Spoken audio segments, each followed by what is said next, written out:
This is Popular Front, a podcast focused on the niche details of modern warfare and underreported conflict with me, Jake Hanrahan. Today we're speaking to writer and researcher Tom Lord from Militant Wire. He's going to be speaking to us about the Anarcho-Communist Combat Organisation, also known as BOAK or BOAK. They are a anti-Putin Russian partisan movement inside Russia, launching attacks on infrastructure and military recruitment offices to try and mess with Putin's invasion of Ukraine.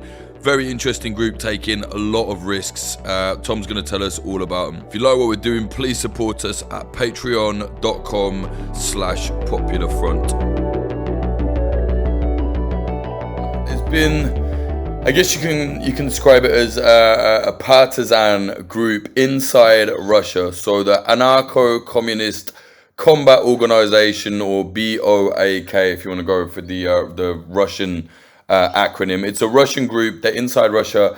They've been attacking railroad lines. They've been throwing Molotovs at military recruitment offices. Very much anti-Putin, anti-Ukraine war. Anti-invasion. Who are they? What's going on here? Yeah, so I mean, like you mentioned, there's actually been kind of a interesting constellation of partisan activity within Russia, and it's spanned the political spectrum. One of the more prominent and organized groups that have emerged from all of this are the Anarcho-Communist Combat Organization, BOAK.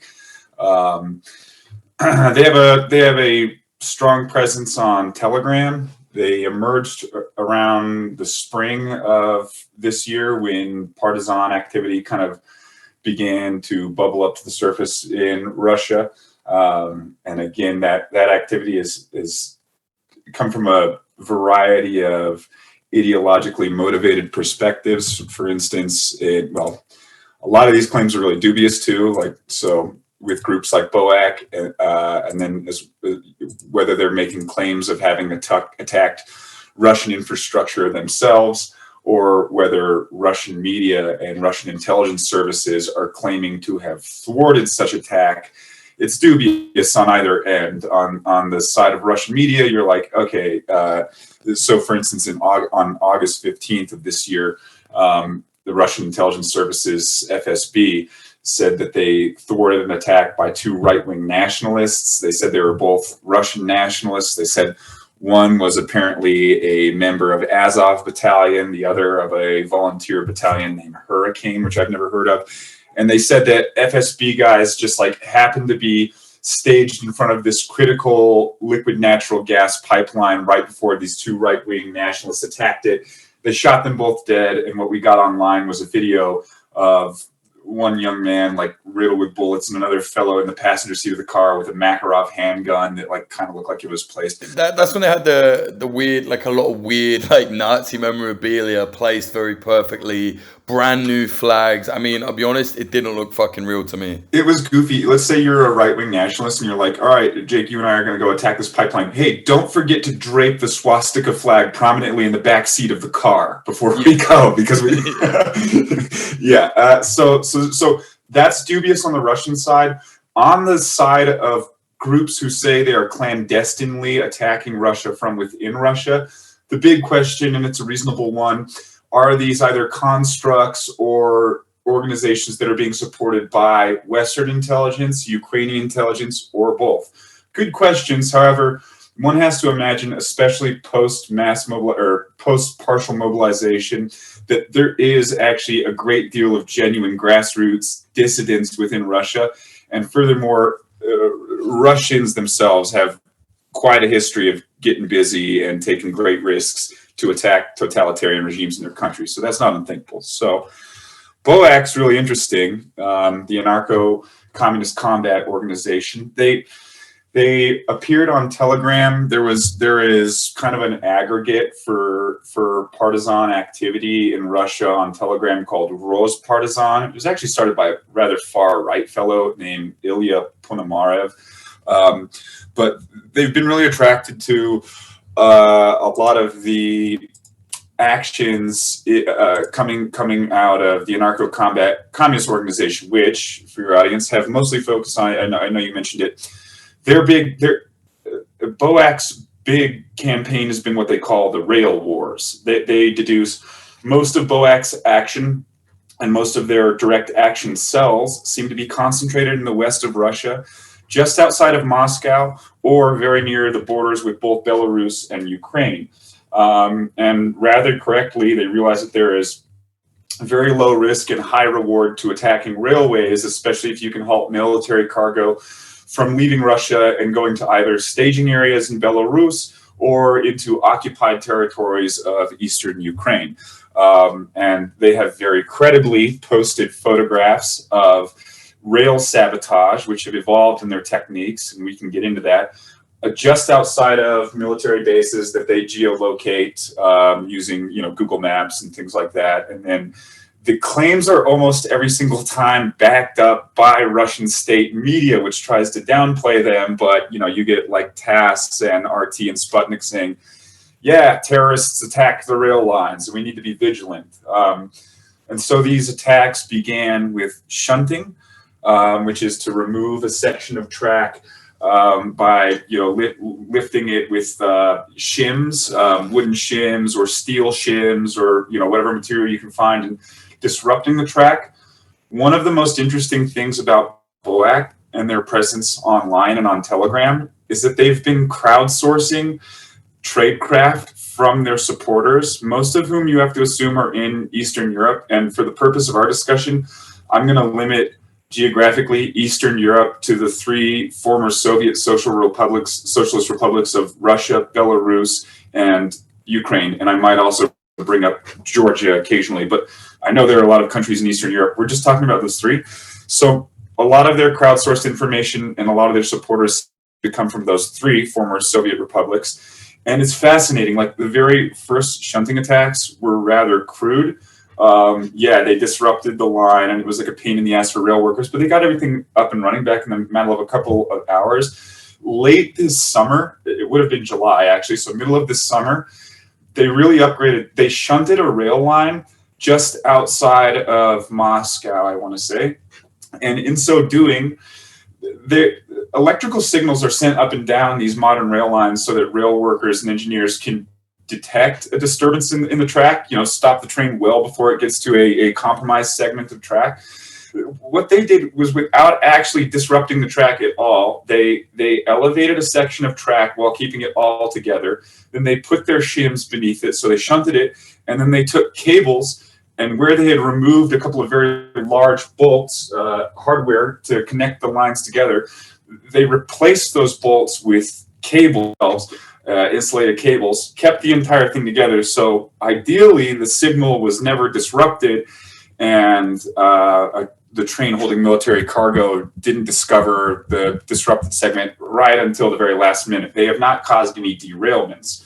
So their rail wars and their shunting of the tracks has been an interesting thing to watch over the last 6 months, because it's really evolved. Now, the attacks have evolved to include Molotov cocktail attacks on the electrical cabinets alongside railways. And most recently, and this is a huge escalation, and I would love to talk about some of the manuals they're publishing and some of the more advanced tradecraft that's come out on their site. They used a really sophisticated, I don't know how sophisticated it was, but it was large, and it was remote detonated and explosive to just blow a huge section of modern railway apart. And the railway was constructed, steel rails, and then you had concrete ties with steel rebar reinforcing the ties. And it's just it looks like, like a broom, just like all this rebar, splayed out all over the place. So they completely blew it away. And then I think you mentioned, in addition to their rail wars that they've called it, they've also been late night Molotov cocktail attacks on enlistment offices. Not all of these are related to BOAK too. BOAK will celebrate Molotov cocktail attacks on enlistment offices as far east in Russia as Irkutsk, or the very furthest reaches of Russia, which again, I guess isn't surprising given who in Russia is being mobilized to go die in Ukraine. Right. So Before we get into the attacks on that, where did this group come from? Was this group around before, or is it a kind of, amalgamation of different people, which we often see when wars break out and anarchists go militant? Or is it, something else entirely? Like when did this begin? And also, have they kind of delivered manifestos or anything? I saw a little bit on Telegram, but I didn't get a chance to translate it all yet. There probably is a manifesto which has escaped my attention just because I got too many balls in the air. But the interesting thing about generally anarchism in the former Soviet socialist republics. So at Militant Wire, we've had the opportunity to interview a couple of anarchists in Ukraine who are currently fighting as members of the Territorial Defense Forces. One is just an affiliate of the Resistance Committee, who is an anti-authoritarian coordinating body within the TDF. The other was a member of a more ideologically motivated group called Eco Platform, who you also know of, they're green anarchists. And I asked both of them the same question. I said, what was the state of anarchism during the Soviet, and did you all have to completely revive it? And the answer across the board was almost that the Bolsheviks and then later on the Soviet regime completely destroyed left libertarian movements and post-left didn't even exist. So left libertarian movements were completely destroyed, and whatever vestiges of anarchism we have in Russia, Belarus, and Ukraine, there might have been some counterculture in the 1980s as things were loosening up, but they really came after 1994. And so these are pretty much brand new movements that have been built relatively recently. Fast forwarding to BOAK, they have a presence online that predates the February 24th, 2022 Russian invasion of Ukraine. That actually goes to the dark web. So before they popped up on Telegram, they have an Onion site. It's really fascinating, actually. They would, and it goes back to 2021, perhaps earlier. It's not that old. They're a pretty nascent group, but early attacks during the midst of the pandemic, including like fire bombings of cell phone towers, 5G, I think, and this is how fucked up the last 2 years have been. I totally forgot that the Kazakh unrest, as they call it, or the uprising, as I would call it, was in 2022. I thought that was last year, but January 2022, during the Kazakh unrest, which the Russian government assisted that regime cracking down upon and just quelled the whole thing really goddamn quickly. BOAK was celebrating that, and they were really excited about it. If I were to dig through their Onion site, I don't know how far back it goes, but I'm curious to know whether it goes back to the 2020 rigged elections in Belarus, because that seemed to have been a really catalyzing event for left-wing and left libertarian dissidents in both Belarus and Russia, which have a really restrictive environment for movements such as anarchists. Yeah, well, I saw that kind of, I guess, their emblem that they're using. It's like broken chains, black background, red broken chains. I know it's not exactly like a particularly original motive for such groups, but that exact symbol I have seen as far back as 2019, when I was researching like Revdia and various different militant anarchist groups in Belarus and Russia. So I don't know, I have a feeling that this group has been around for a while in some kind of form before this, but now they seem to have mobilized. Some of these attacks that they carry out, they actually provide evidence. They're not just claiming things that other people have done, as far as I'm aware. What's been their most ambitious attack so far? I think most recently the dynamiting of a rail outside of Bryansk. Was it? It was definitely dynamite they used. I was just gonna walk that back. I'm a dipshit, and I am not an ordnance expert. And also I don't speak Russian, so it's very likely that it was dynamite. And I was going back and forth between a couple of people who do know their shit, and they're like, yeah, well, I mean, I don't know, like, dissident Russian miners or whatever, like you could definitely acquire dynamite in a country like Russia. However, some of their tradecraft manuals hint at exploration of various other chemical compounds, whether powders or liquids. They're playing around with stuff. I was actually, before you and I got on the line this morning, I was actually just reading one of their manuals, which was all about construction of electric fuses and delay devices, right? So they're just like working on detonators right now. And some of it's funny, they play around with a little bit of everything, and they're like a clearinghouse, like whatever you got, show us. And all of these manuals, some of it are made in-house, some of it comes from supporters, let's say from Czechia or fucking Romania or, you know, Belarus or Georgia. And some of them are really sophisticated. Others are like, they will show you, all right, again, not going to like share fucked up shit on your show, but they will show you how to construct a very basic electronic detonator or fuse using like a bundle of bound matches, some very basic circuitry, and then a delay device using like a 12-ounce plastic bottle with various liquids in it or whatever. They're just constantly playing with ideas, and they're pretty much open to anything, no matter how sophisticated or how ambitious it is, which gives you kind of an insight into, I guess, the desperate qualities of the conflict and what they're willing to work with. On that note as well, so you and I were mentioning how like nascent and without a huge foundation modern anarchist movement is in the former Soviet socialist republics. So I mentioned Roz Partisan on Telegram, which is a right-wing channel. BOAK has been asked about this by Wired magazine, or Wired.com, excuse me. It's not a magazine, I'm such a boomer. But Wired.com actually asked BOAK about whether they were willing to collaborate with partisans of other ideological persuasions, including the far right. And this is like a very Russian thing to me. Like it's great. I'm sorry, this is beautiful. Maybe it's not beautiful. It's a terrible word. But BOAK was like, fuck it. The reality of our situation is that we do not have the comfort to like, you know, go about the buffet of political ideology. If the far right in Russia right now is fighting Putin and they want our help and our collaboration, even just online in terms of sharing methods, they got it. Like, we got to bring down the fucking regime, and then we'll sort each other out afterwards. And we are numerically inferior by quite a bit. I mean, they're very realistic. Yeah, I mean, it is realistic. It's pragmatic. It's something that is you see with anti-fascists in Ukraine as well.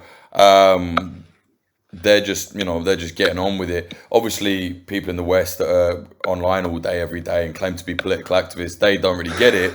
But, you know, it is what it is. I'm a dipshit. I should say it's a beautiful thing, but it's a pragmatic and a realistic thing, and it is a bit of a breath of fresh air in that you're like, okay, you guys are actually living in the real world where you have an actual struggle. Yeah. In terms of these manuals you're talking about, so they've crowdsourced information. Are you saying BOAK have then made their own manuals and are like putting them out there? They have with the so it's like various knowledgeable supporters with credible knowledge, vocational knowledge, will say, hey, I've seen your last manual that you put out, and they kind of put them out like they just bake them and they say, hey, what do y'all think of this? Here's our latest schematic. And people who know what they're doing, with a bit of electrical engineering skill or former military folks will DM them and say, hey, you could touch this up a bit here and there, or have you thought about this? I mean, this morning, this is a day or two old, but they're really excited about like this new delay mechanism they've come up with for their new electronic fuses. So like, this is a thing they're playing around with, and they'll just like bat back and forth what they feel like are near complete components. And yeah, they keep updating the manuals, and the manuals will be either a PDF or like a telegraph.ph link or whatever, and they'll include JPEGs as well as almost always in Cyrillics, always in Russian, instructions as to what's going on. And it's everything from like I said, like just after their most recent detonation of a pretty significant bomb on the tracks outside of Bryansk.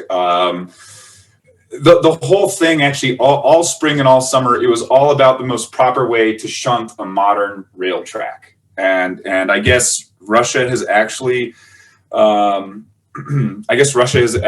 invested quite a bit of money into its west of the Urals railways, perhaps in anticipation of the war in Ukraine, but like, there is I was going to say, as modern of rails as we have in the U.S., which are crumbling to shit and are absolutely terrible. But no, like they're as sophisticated and as new as rails as you can get. So a lot of the early traffic on BOAK's site was like not only operational security, but also like in the commission of the act, how do we get away with it, and how do we get as close to derailing a train as we can before we alert the geeks back at headquarters, right? And so that was all of the focus and all of the activity and all of the energy.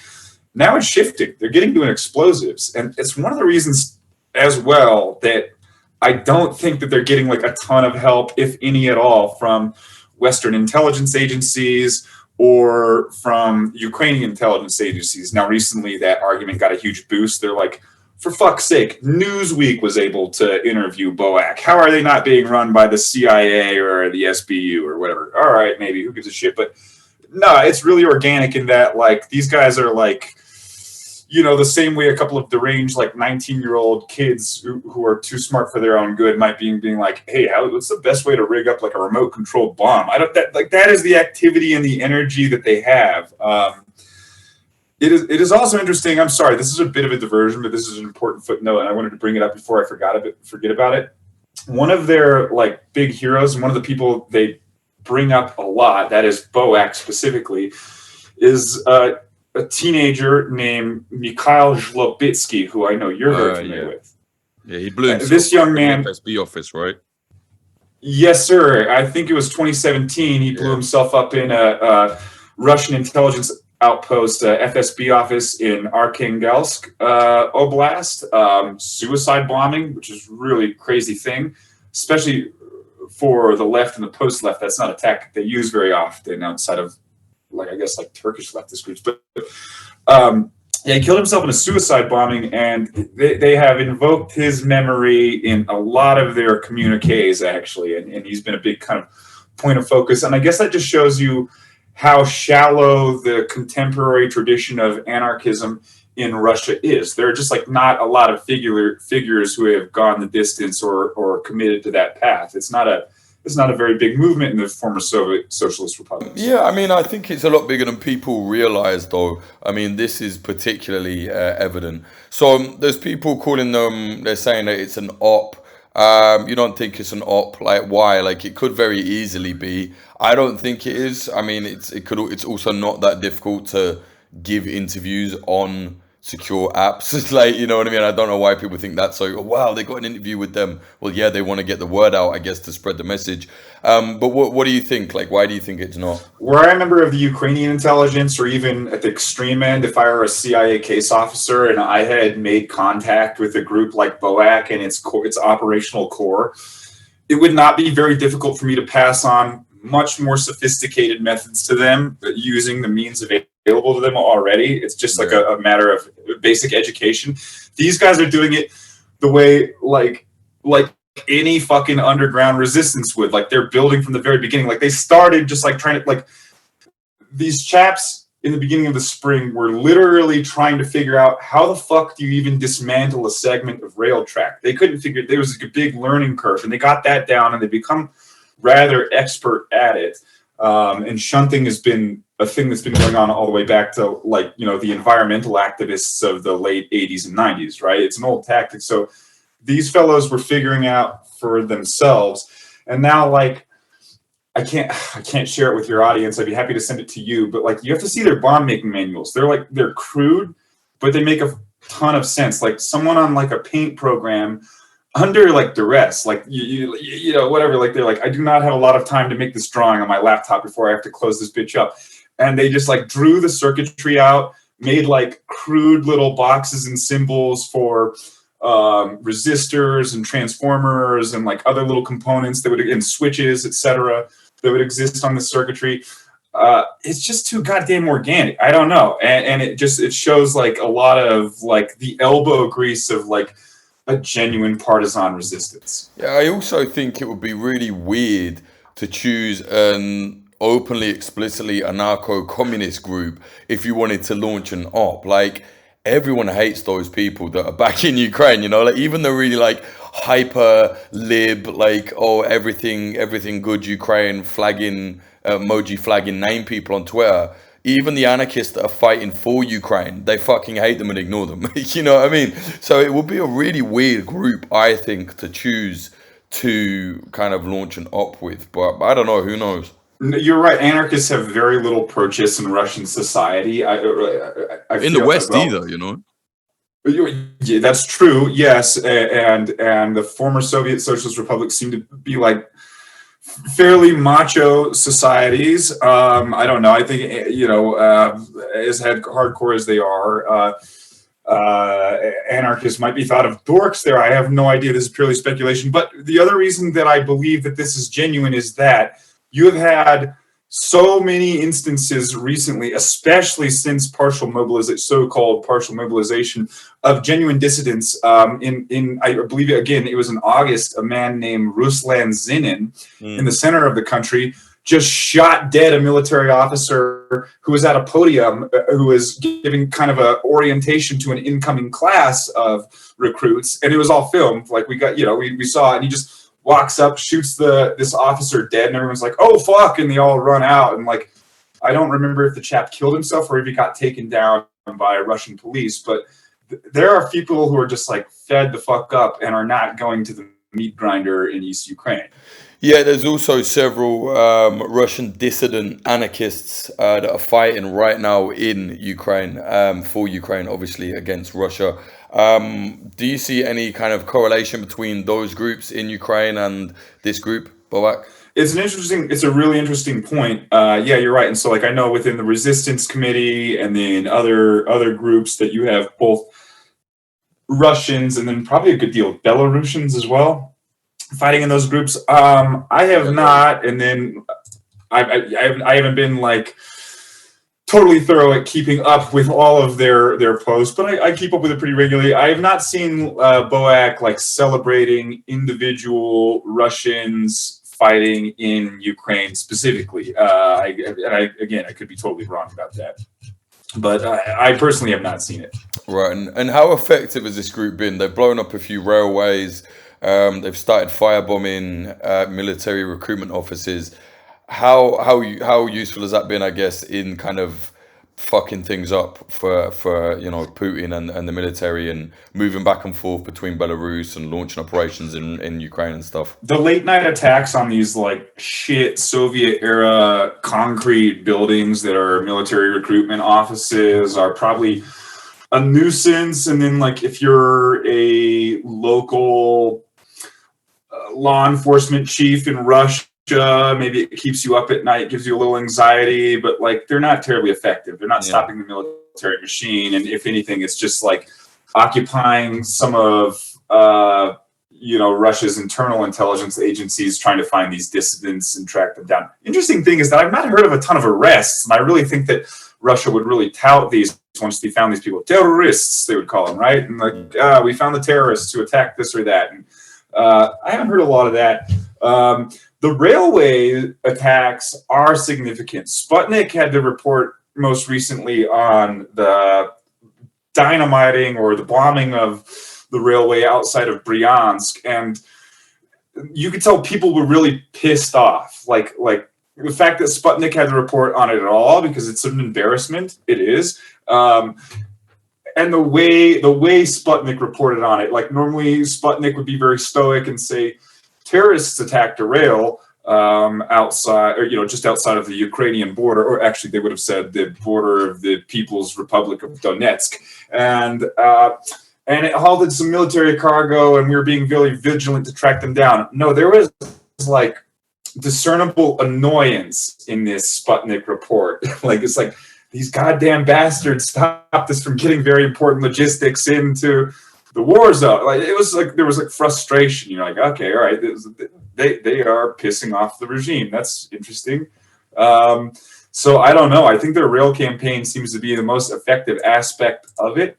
I am curious what kind of countermeasures the Russian government is putting in place in terms of surveillance, etc., or if it really registers as a huge problem to them at all. I mean, I have to imagine it does, but I don't know. It's only speculation on my end. Well, yeah, I think as well. It's only a matter of time before the attacks just keep getting bigger. I know they haven't derailed any of the trains yet, but the railway, like blowing up the railway, that's like quite serious, right? They blew all of the. I saw like the steel was just blown into bits. Like it was a serious bomb, whatever they put on there. It wasn't a joke, right? Right, and they say it was remote detonated, which Yeah, that's requires some technical expertise. Yes, yeah. And then the day after that, they showed, this is the other interesting thing about BOAK. They seem to have committed, affiliated, direct action cells, and then even outside of actual BOAK cells, they have adjacent cells. So like a couple of nights ago, a group called Glaz Okta, which I think is the Eye of October. Now, you mentioned BOAK's symbol is a red star with a broken chain running through the center of it, which is kind of interesting. Like, you know, it might go back to, it might be an allusion to like the 1905 uprising, or even before that, like, you know, pre-Bolshevik uprisings that had kind of a mix of like Kropotkin type anarcho-communists along with the left. Glaz Okta just recently attacked some offices, but unaffiliated as well. They will have so like BOAK cells actually carry out actions, and then you'll get a BOAK claim. And you asked earlier whether they provide evidence. Always, whenever it is an actual BOAK attack, they always give you like half a dozen photographs of the actual process of shunting the rail track, or in the most recent case, they couldn't show you the placement or the detonation of the bomb because they didn't want to give shit up, but they showed you the post blast, and it was the same one that was used by Russian media. So that's authentic. Yes, they always provide like post action evidence, but other partisans who they neither claim as being anarchists or even leftists, they'll just say, a comrade today, and this is like broad daylight, they'll be like, a comrade today in the middle of the country took it upon himself to take a 3-pack of Molotov cocktails, open up the electrical cabinet alongside a railway or next to an electrical substation, firebomb it, film the entire thing, and get the fuck out of there. And they'll post that shit to their Telegram as well. And it's almost always backed up by Russian media reports, you know, state-backed media reports saying terrorists attacked critical infrastructure today in this or that oblast. So it sounds to me like they've said, right, we're drawing a line in the sand, we're putting our flag in, this is us, we're doing partisan attacks inside Russia against the Putin military infrastructure, but also they're kind of acting as a conduit to show the world, hey, there are other people doing this stuff out there without claiming it. Is that right? Yeah, that is right. And if I'm not mistaken on this, I could be wrong, but I think they have even posted a few attacks of like just far right partisans or even unaffiliated. A lot of the people we're calling partisans, you have to imagine they're just like people in the center of Russia that have no actual political motivation, or just like, fuck the military, fuck the war, here's a Molotov, and they just chuck one at a building. Interestingly, too, this again was not related to attack, but on November the 6th, I kind of think it was an attack. BOAK's not claiming it, nor any partisans, but there was a oil refinery or an oil storage location in Western Russia. Huge blaze. You can see the storage tanks. Everything's going up in flames. The facility's fucked. And the Russian media didn't report anything about it, but partisans haven't claimed the action either. What BOAK did was they said, look at how vulnerable the entire country is. The entire country is rusting. It's crumbling. The state can't keep up with its own goddamn war in Ukraine, certainly not the war at home. Go out there and chuck something flammable at a goddamn oil tank. So they're encouraging that, but that particular action wasn't claimed. How many of them do you think there are? Do you think this is disparate cells across the whole country, or do you think this is like one guy on Telegram going out and putting bombs out there? I mean, to me, I'd be very surprised if it's just one guy doing the actual physical in-person attacks. But I don't know. What do you think? it's not a lone wolf. I mean, for Christ's sake, like Newsweek has managed to get in touch with them and interview them. This is like another reason, like, all right, it might lend some credibility that there could be some Western intelligence or even, or at the very least, Ukrainian intelligence behind them. But at the very least, and this might seem like an arbitrary number, it has to be at least like 9 people. I think so. There have been 3 big attacks that I've mapped, and they had to have been at least 3-person cells. The moving of the track alone would take 2 people to fucking lift up this section of steel track, and then you'd like need a third, ideally, to put the shims underneath it to shunt it. And then you have another person filming it often, like live filming the entire thing. They're like 3 or 4 people cells, and I know I've said they're all in West Russia, but the distribution of them geographically is so far that I would say at the very least, there are like 3 or 4 active cells of BOAK who are really running things west of the Ural Mountains. And they haven't I have not seen, this might be of interest as well, I have not seen any attempt at recruitment. I have not seen BOAK try to recruit anybody into the organization. What I have seen BOAK do is try to encourage and stimulate people towards individual and cellular level action, partisan action, sabotage action. But, it's probably pretty small. I doubt there are a dozen of them. Yeah.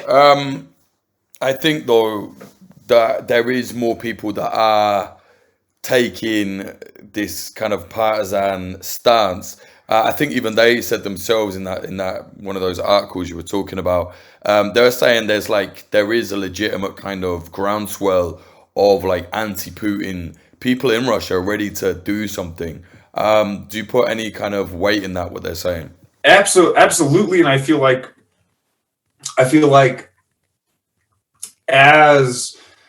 okay, this is going to be a really ignorant thing to say. I've never traveled to Russia, and I have very little experience with Russia and the former Soviet Socialist republics. But intuitively, I feel like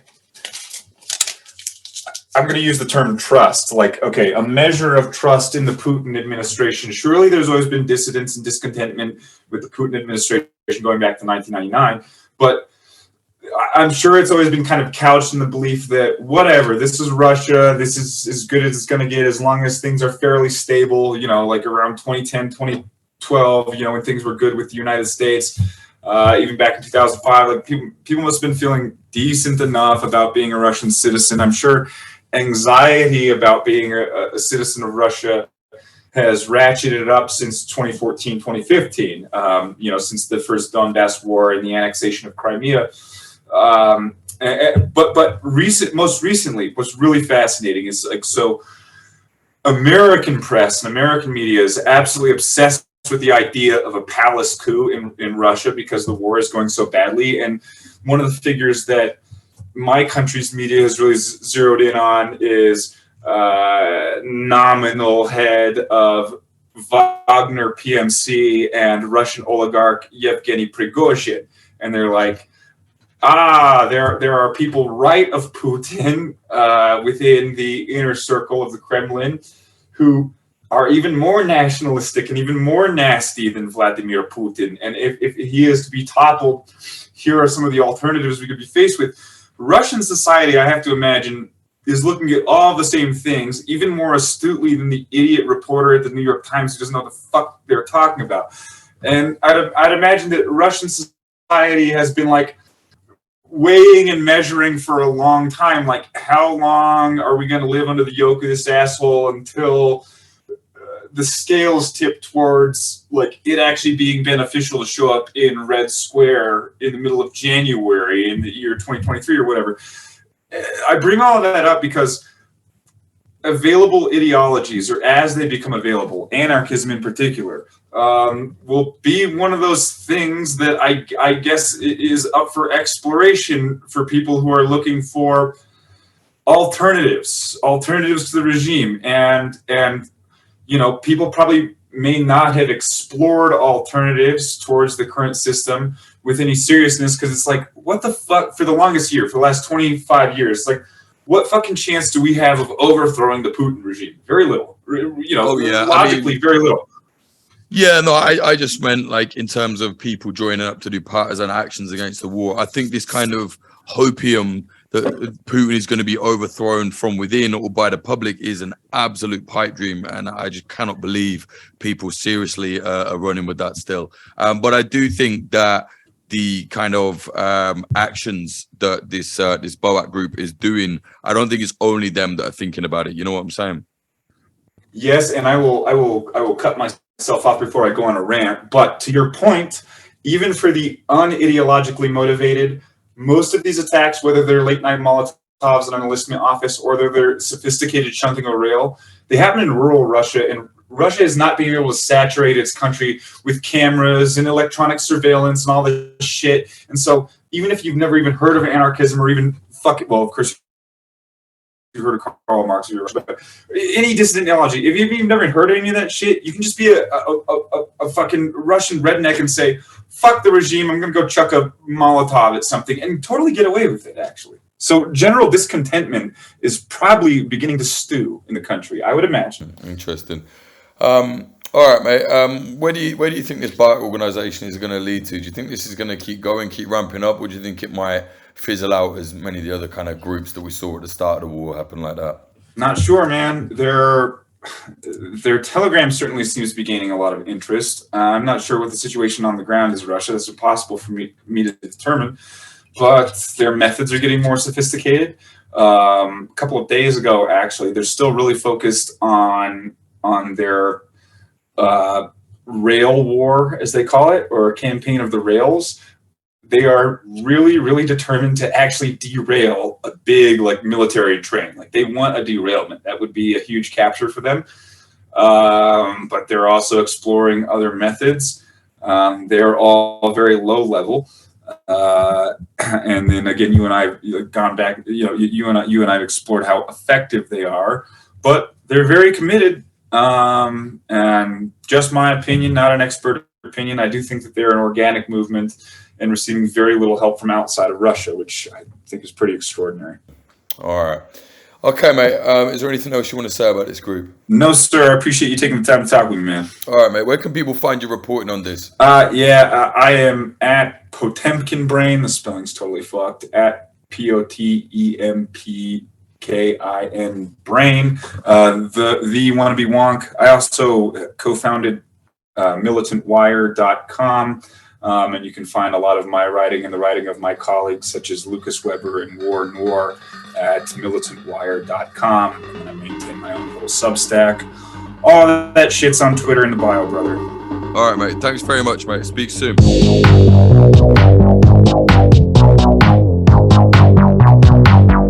That was Tom Lord speaking about BOAK, the Anarcho-Communist Combat Organisation, partisan group fighting against Putin's invasion of Ukraine from inside Russia. Very interesting. Do check out militantwire.com. To be honest, they're the number one people I would recommend. If someone likes Popular Front, you will definitely like militantwire.com. Check them out. If you like what we're doing here at Popular Front, please do consider supporting us on the Patreon. That's the only way we keep moving. Patreon.com/popularfront. There's bonus episodes, merch discount codes, extra video content, all sorts of stuff on there. Early episodes, lots on there. Patreon.com/popularfront. I've lost the big bit of card where I've written down all the reads, but I will find it. But anyway, this week the sponsors for this episode are Grindcore House, independent coffee shops. Check them out at Grindcore House. Also Propagandopolis, propagandopolis.com. They make conflict, war propaganda, selling posters of it from all around the world as like an art thing. And also Oracle Coffee Shop, definitely check them out in Portland, Oregon. If you want to follow us on socials, youtube.com/popularfront, Instagram at popular.front, Twitter at popularfront_, TikTok at popular.front. If you want to follow me anywhere, just Jake_Hanrahan, HANRAHAN. Music in this episode, the intro was by Home, and the outro was by Sam Black. Listen to his music at samblackpf.com. Thank you very much to the following high tier patrons. They are Rohan Irvine, Titus Perkins, Ryan Barbadillo, VS, Brian R, Evan Pank, Bradley Hope, Wizard Actual, Claire Hoffbauer, Benjamin Topper, Chongus Bongwater, Elijah Finley, Siddhartha O, Cameron Collins, Nicholas Blomberg, Matthew Diffley, Claire, Liana, Sean, Christianovich, THG, Arthur Raphael Macias, Ethan Zwick, Elise Middlefar, David McManus, Tom Petrie, James Leons, Bradley Davies, No Dogs, No Hamsters, Brendan Crave, B, Drift, RX, Tiki Lover, Ben Marshall, Dallas Dunn, Shikhar Gupta, LD50 Seattle the Band, K Glitter Vulcan, Bethany Swoveland, Adam H, Derivative Fool, Bottle of Water, Larson 8669, Ivan Julien, I think that's how you say it, Bjorn Kirsten, Diamondstein, Michael O'Connor, Disgrunt, Jack Doherty, Nicholas Butter, JD, Jav, Ian Froese, James Cully, Tynan Daly, Ethan, Shanklin the Painter, Fitzmadrid, Ed Coulthard, D. San, Mike Barone, Ben, Liam Williams, Propaganda, that's pretty good, Chris Cusimano, DZA, Giorgio Arani, DR, Amy R, Rubicon, Frank Austin, Amelia Me, Christina Rivetti, Freya Northman, Noah, Andrew Hurley, Vida Provost, Brian McLaughlin, Tom Lochrin, Young Wasabi, Tony Bin, JL, Stephen Davila, Dan Dunham, Fletcher, Chad Walker, Lawrence Abrahams, Pete McCormick from What Bitcoin Did, Christopher Martin, and Ryan Sandercock. Thank you all so much.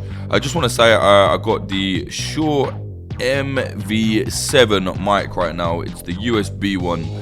Don't ever get it. It's fucking shit. I'm going to go back to the old mic. Cheers. Check us out, patreon.com/popularfront.